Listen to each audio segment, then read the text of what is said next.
ছোট ছোট ভূমিকম্প হতে পারে বড় কম্পনের পূর্ব লক্ষণ, এমন মত দিয়ে ভূতত্ত্ববিদ ও বুয়েট বিশেষজ্ঞরা বলছেন এখনই সর্বাত্মক প্রস্তুতি নেওয়া জরুরি।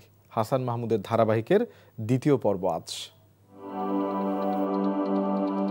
বাংলাদেশের অভ্যন্তরে অন্যতম শক্তিশালী ভূমিকম্প হয় 1822 ও 1818 সালে।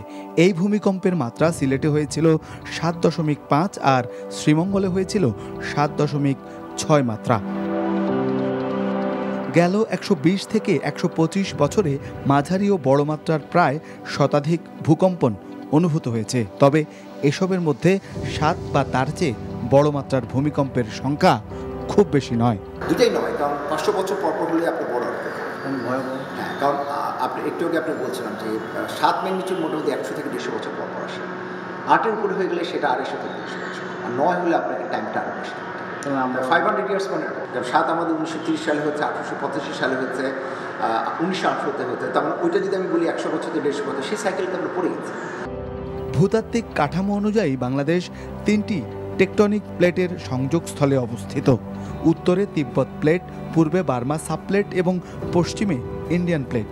এগুলোর বিস্তৃতি 3500 কিলোমিটার। দেশের ভেতর দিয়ে যাওয়া ইন্ডিয়ান বার্মা টেকটনিক প্লেটে গেল 100 বছরেও কোনো বড় ভূমিকম্প হয়নি। তাই এই প্লেটে জমেছে দীর্ঘদিনের সঞ্চিত শক্তি। ঐতিহাসিক যে ভূমিকম্পগুলো সংঘটিত হয়েছে সেটা যদি আমরা বিশ্লেষণ করি তাহলে দেখা যাবে যে আমাদের এই সিলেট থেকে কক্সবাজার এই অঞ্চলগুলোতে 1000-2000 বছর হচ্ছে ভূমিকম্পের ফিরে আসার সময়কাল।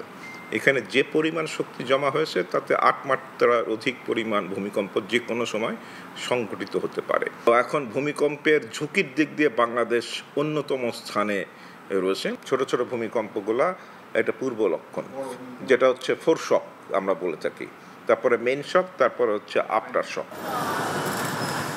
ইতিহাস ঘেটে জানা যায় 1762 সালে মিয়ানমার থেকে টেকনাফ পর্যন্ত প্রায় 400 কিলোমিটারের যে ফল্ট লাইন, তাতে 8.5 মাত্রার শক্তিশালী ভূমিকম্প হয়েছিল, যার ফলে সেন্ট মার্টিন দ্বীপ 3 মিটার উপরে উঠে আসে।